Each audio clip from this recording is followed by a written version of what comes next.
Good morning everyone, and welcome back to my channel. This is day 12 of NaNoWRIMO, and I am continuing my NaNoWRIMO vlogging series. Check out the other two vlogs if you haven't already, especially if you're unfamiliar with the type of project I'm working on and what I'm specifically using NaNoWRIMO for. I have an earlier shift today and a longer shift than usual, and while I was definitely planning on getting up early to account for that and to have some extra time to do some writing before work like I had been doing earlier this week, I stayed up way too late watching The Office with my friends. So I didn't necessarily sleep in, but I didn't wake up later to account for the time lost by going to work earlier. Let me give you some background. I work at a coffee shop.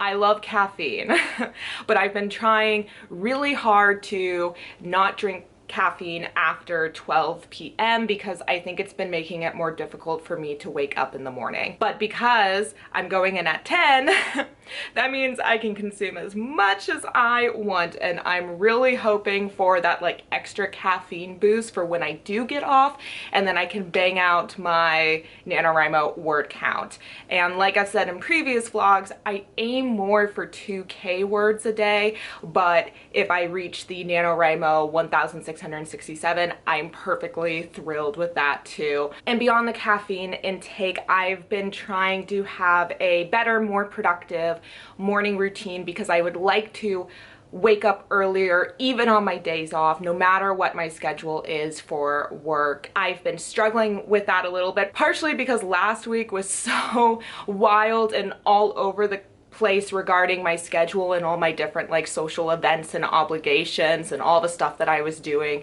My sleep cycle was out of whack. I was just waking up whenever, barely had time to get anything done before going to work or going to an event. I would really ideally get to the point where I'm waking up anytime between 5 to 6 a.m. so that no matter when I work, I will always have enough time to get to writing. However, this week I've been really good about consistently waking up between 7 and 7:30. So I'll probably keep this up for another week and have 2 solid weeks of waking up between 7 and 7:30 no matter what, and then push it back a little bit more so it's like between maybe 6:45 and 7, and gradually get to the point where I can wake up between 5 and 6 rather than like forcing myself to wake up between 5 and 6 and then being totally exhausted after a few days and then waking up between like 9 and 10 or something like that, which I feel like is the cycle that I've been doing. So that is my morning routine goal. Like I said, I have to head to work,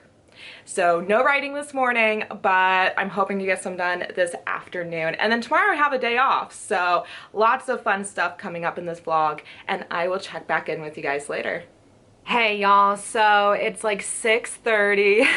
I got off of work. I took Yukon on a super long walk. I feel like a mess. I look a mess, and it's already pitch black outside, and I'm fundamentally kind of exhausted, and I want to make sure that I go to bed early tonight so I can have a nice full early day tomorrow. I am still going to force myself to do a little bit of writing right now. Obviously 2K would be great, NaNoWRIMO word count would be great, but honestly if I even just hit 500 words, I will be so proud of myself.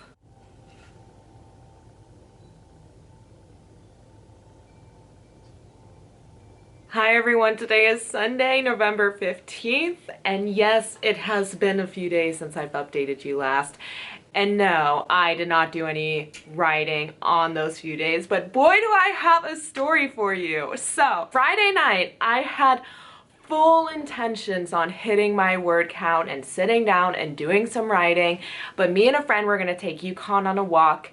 Another friend was gonna come over later, and so in between I was like, that will give me like an hour to an hour and a half and I can write and it will be great. Well, me and my friend went off to walk Yukon, and while the sun was setting and it was beautiful, we were in the woods, we went down to like this lake area. Yukon was having the time of his life. It was kind of windy, so there were some waves, and Yukon kept like attacking the waves, and we were sprinting because Yukon was like smelling something and chasing after something, and we just got caught up in the moment and realized that we were A, kind of lost, B, we were off the main trail and it was not clear how to get back onto the main trail except to go through this giant patch of cockaburs, those little spiky things that attach to like your clothes, or in Yukon's case his fur, and like really big ones. As we were going through it, at one point Yukon stopped because he had so many matted in his paws, like deep in his paws. His entire underfur was just covered in them, and he was sitting down and like ripping them out with his teeth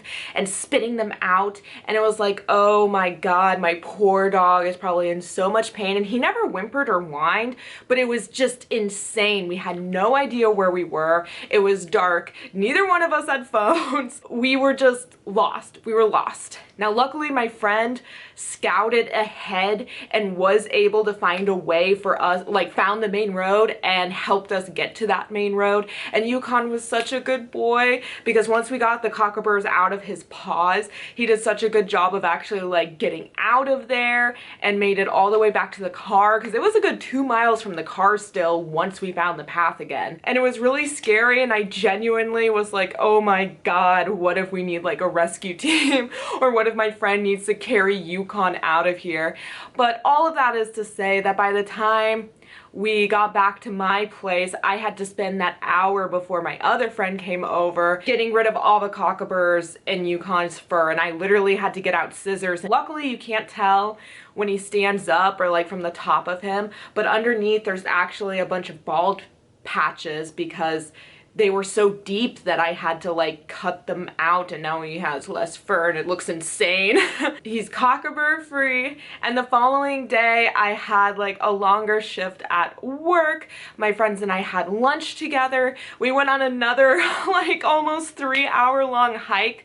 No cockabur drama this time, but it was super fun and like magical and beautiful out.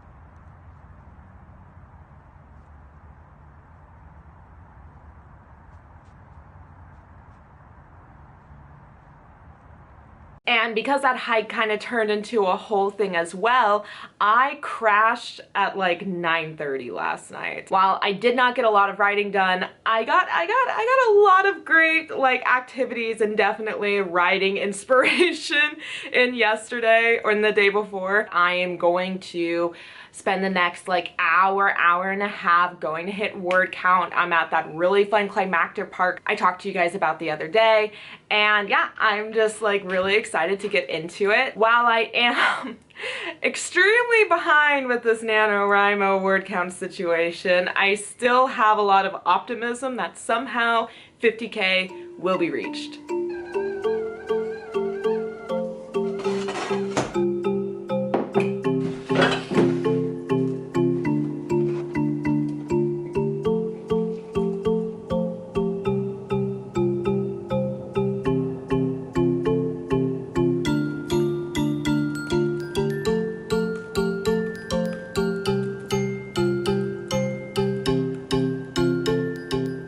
Alright, so I am only stopping right now because I have to get ready to leave, although I might continue back at this later because I'm at such a good part and I just cannot believe how easily these words came out of me. You know, some days reaching even just 1,000 words is so tedious and so difficult, but now that I'm at like this big climactic moment, the point, the turning point of the story, the center of the story where things start like really changing, it's like nothing. It's just like flying out of me, which is really exciting. So the way this like big middle climactic part is set up is kind of like in 3 different parts, so 3 different chapters. So I finished up that like part 1, chapter 22, and now I'm almost done with chapter 23. Not only is there a character reveal, there's then this huge like plot reveal that just changes the entire course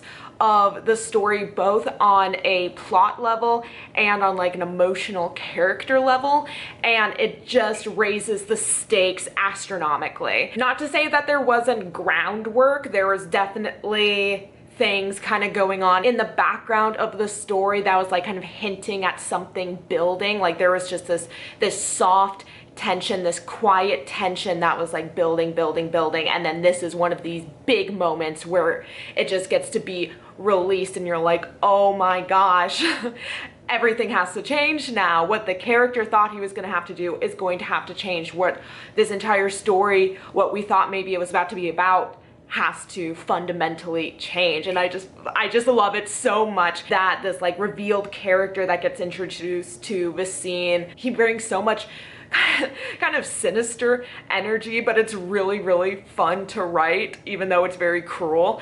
And I am just having such a blast going through it. As of right now, I am at 1,756 words for the day. So ever so slightly above the NaNoWRIMO word count. But let me see where I'm at overall, like how much I have written since the beginning of NaNoWRIMO. Woo! Okay, everybody, I am officially, and boy am I behind, but I am officially over 10,000 words, 10,182 words. I think I was supposed to hit that at like week 1 and like day 6 if you're gonna be on track to hit 50K. Although in my case with what I'm doing, it is much more important that I get through drafting my second act than actually hitting 50K. I'm towards the latter third of my very extensive Act 2 outline. So anyway, this is where I'm going to end the vlog. Thank you so much for hanging out with me. I will be doing more vlogging in the future. I have the entire day off tomorrow with no immediate like social obligations, family obligations, literally nothing planned. I think I'm gonna do a very hardcore NaNoWRIMO day that I will also film for you guys, so keep a lookout for that coming out. Thank you so much for watching. Make sure to subscribe if you haven't already, since I am getting closer and closer to hitting 1K, and that puts me closer and closer to getting monetized, which would be an absolute dream for me, along with actually finishing this manuscript. I love you guys. Let me know about the NaNoWRIMO projects that you're working on down below, and I will see you in my next NaNoWRIMO vlog. Bye!